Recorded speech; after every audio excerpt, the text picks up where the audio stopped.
I'm Santino.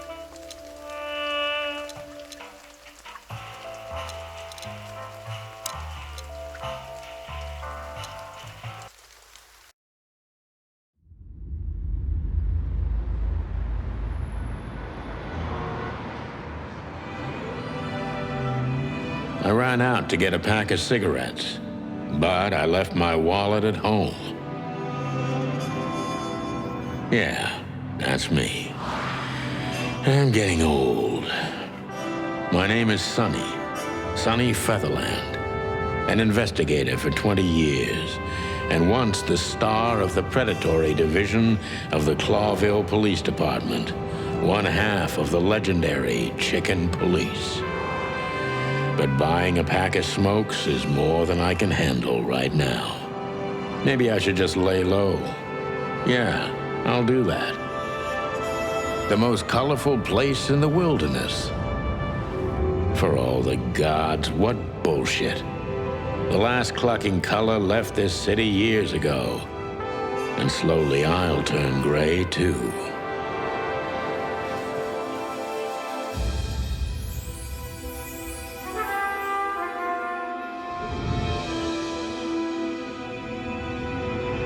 Still, what do I expect? We're living in a vast experiment, and don't even notice that everything got clucked up a long time ago. We believe in this wonderland of peaceful coexistence. Wolves and sheep, chickens and hounds. Yeah, sure, why not? It's just ridiculous. The dog eats the chicken. It's in our nature. I'm not propping up the illusion anymore.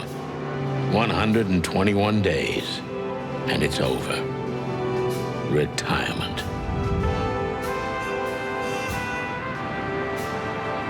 What could possibly go wrong?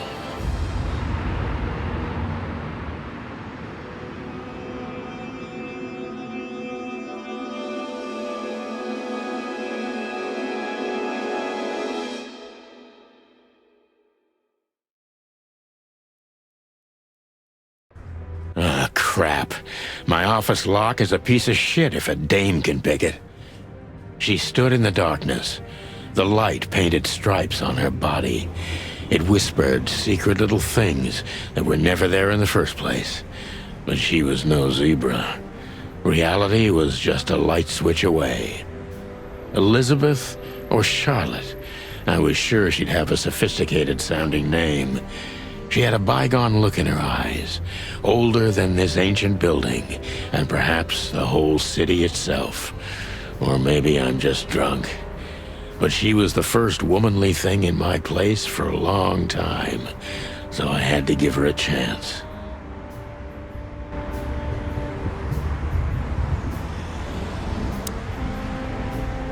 Who is this dame, anyway? And what the cluck is she doing in my apartment on New Year's Eve? Let me introduce myself. My name is Deborah, Miss Deborah Ibanez. You're mistaken, ma'am. Oh, really? Please enlighten me, Mr. Featherland. I'm not a private eye. I'd recommend Mr. Philmar Lowe instead of me. He's a nice guy. Believe me, Mr. Featherland, it's not an accident I came to you. Look, miss, I work for the police, and I'm currently on leave. I couldn't accept private commissions even if I wanted to. Not even from a classy dame like you. Am I that easy to read? That's my job. But tell me, since you've invited yourself in, would you like a drink? I don't usually drink. Well, I've gotta have one, and it'd be rude of me to drink alone. So, maybe some sherry? If you insist. But bourbon, please. Thank the wild ones. That's all I have. What a coincidence. So come on, spill it from the beginning.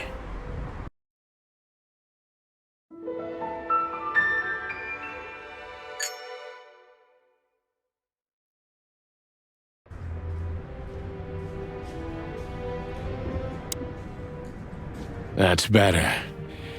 Now, if I understand correctly, your mistress is receiving threats. What kind of threats, exactly? It's a very strange matter. First, there were letters. Then it came printed on a wine bottle's label, sent as a gift. Then carved into a brick, thrown through the window. And finally, they painted it on the wall of the house in giant red letters. I think it's time to dig a little deeper. If you don't mind, I'd like to ask you some routine questions. Please, that's why I'm here.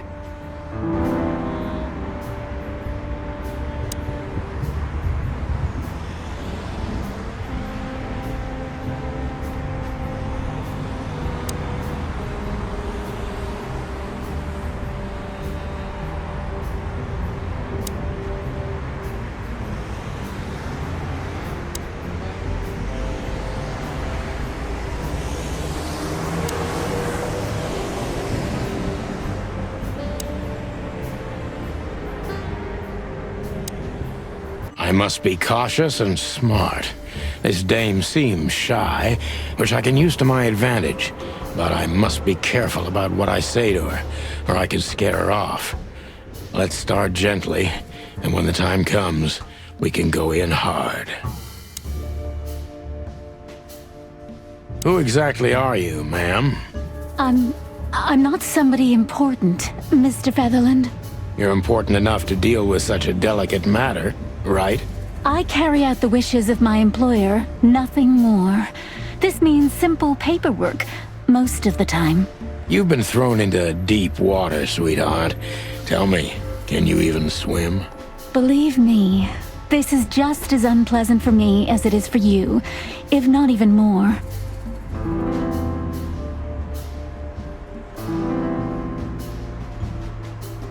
Tell me, which part of the city do you live in? Calavera Hills? Flowerville, maybe? Look, I don't want to answer that. I'm here on behalf of my employer, and not on personal business. Fair point, Deborah. Let's try a different approach.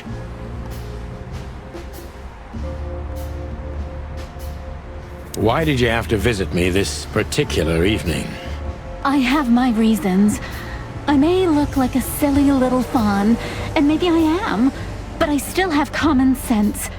I don't doubt that for a second, Miss Ibanez. This day is essential to my mistress, and she thought it's also important to you. A message in itself, for sure. But to be honest, even you are. You know what? I'll just take that as a compliment, even if it wasn't meant as such.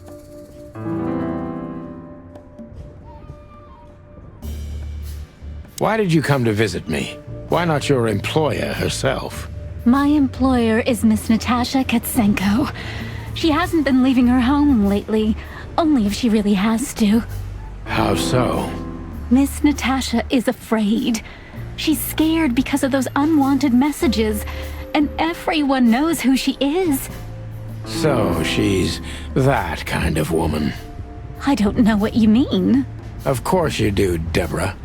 Thank you, by the way. We're finally getting somewhere. We avoided the point long enough. Deborah's hiding something, no question. Let's focus on that.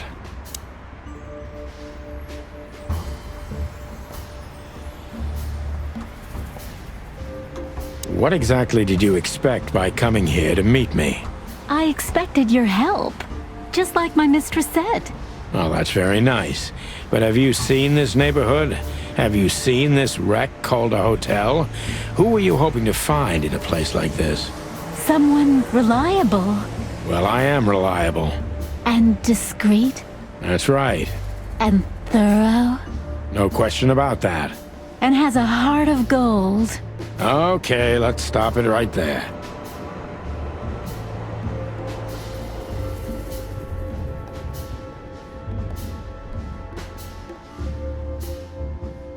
Are you in some sort of jam? Nothing of the sort. There are simply things better left unsaid. Then you're wasting my time. I trust your instincts. You'll manage it. Yeah, and I have no other choice, right? To be honest, no, Mr. Featherland. Not really.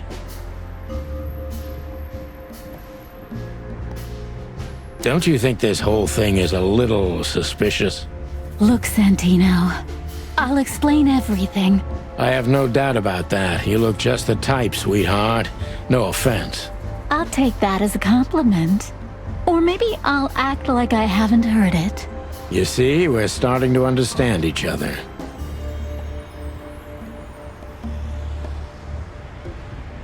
Tell me, Deborah, why should I believe you at all? Because my mistress trusts you.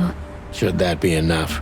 If you really like what she thinks you are, then yes. Damn, what can I say to that?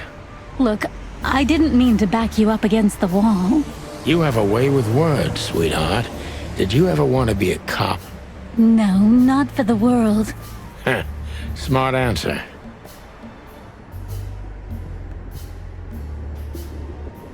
Be honest and tell me what you're so afraid of.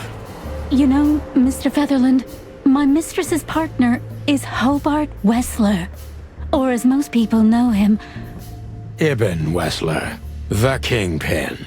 Exactly. Feathery gods, help me. So you get it now. The secrecy. To put it mildly, I think I understand it all. Wessler. This little piece of the puzzle changes everything.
Why don't you take it to the police? Just go there and file a report. Photos, flashing lights, fingerprints, you know the drill. The evidence is very clear. Even a moderately talented detective could easily wrap this case up. Or just try the phone. 555-111. Please, take a look at this. Well, okay. Let's see.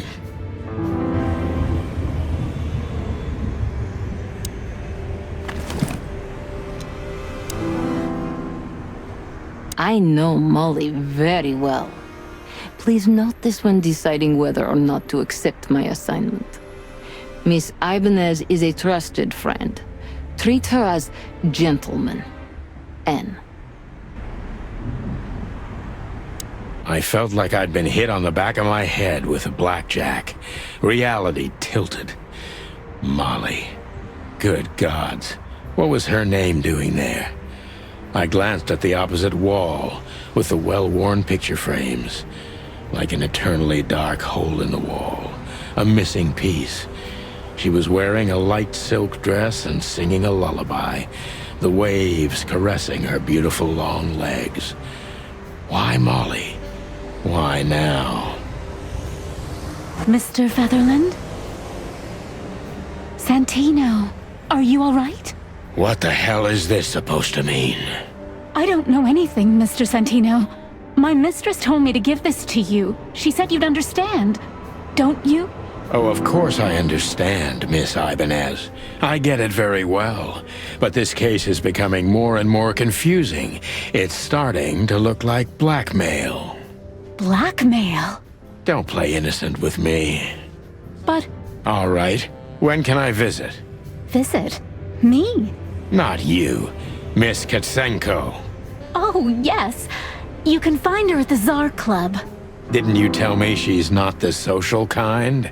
That she's especially unsociable? Or does she only like loud and crowded clubs?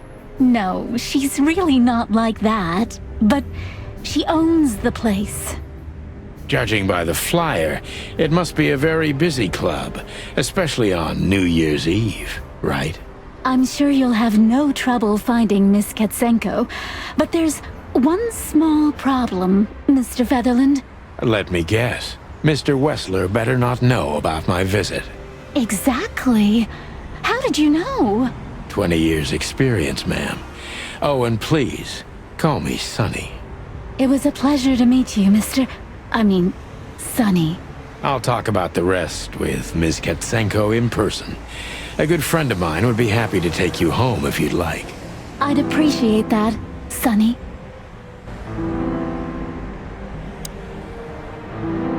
The Wild Gentlemen. Those guys rebuilt the city after the Great Fire of 867. My heroes when I was a little chick. I'm starting to think they should have left Clawville as it was, burned to the ground. We used to be star cops a few years ago. Tabloid press, radio interviews, and even a book series. I don't miss those days. Of course, Marty, my old partner, would disagree. He just loved the spotlight. This is one of the most beautiful memories from my old life, before Molly left me and took our daughter.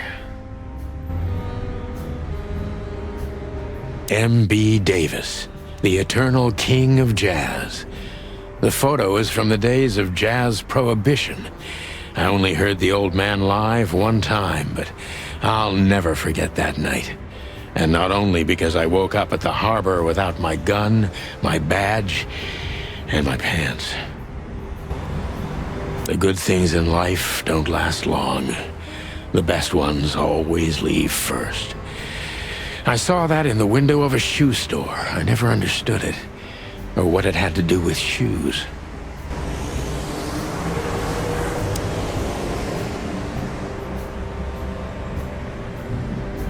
I wanted to travel the world when I was a kid, but I think I'm gonna end up dead in here whether I like it or not.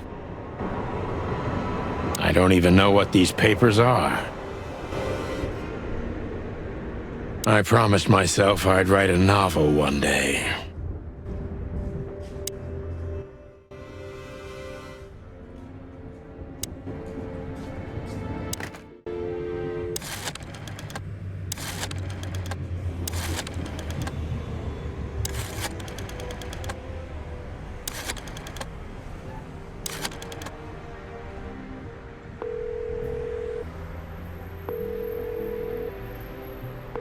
Hey, Lewis. Am I bothering you? No. Of course not, Sonny.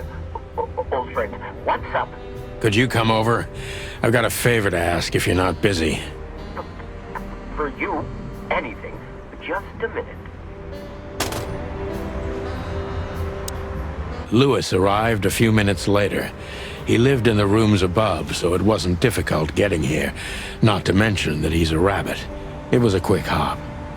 The Atlas Hotel was his inheritance. It was once a well-renowned place, but not anymore. The last economic crisis ruined it, and now, besides me, he was the only resident of this enormous place.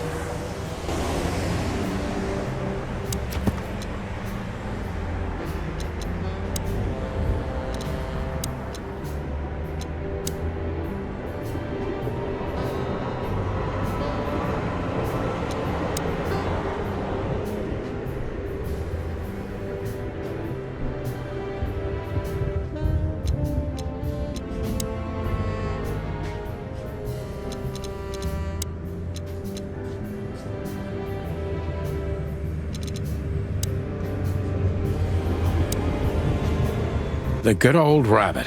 I can always count on him, even on New Year's Eve. Thanks for being so quick, Lewis. Can you drive Miss Ibanez home? I have some things to take care of. course, Sonny. You know, anything for you. Thank you for being so considerate, Sonny. I appreciate it. Don't mention it. Goodbye, then. So long, Deborah.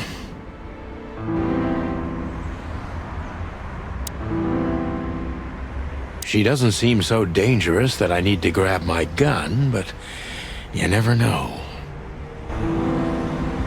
My wallet and my badge. The wallet is real. The badge ain't. Chief Bloodboil took mine, so I got this one out of a pack of cornflakes, just in case. My last cigarette. You're lucky I don't have a light, pal. Before I visit the club, I have to take a detour. I've got a feeling that this case isn't going to be a one-man job. And there's only one bird in this city I can trust. My ex-partner, Marty. He's going to be at the station. I can only hope he'll be willing to talk to me.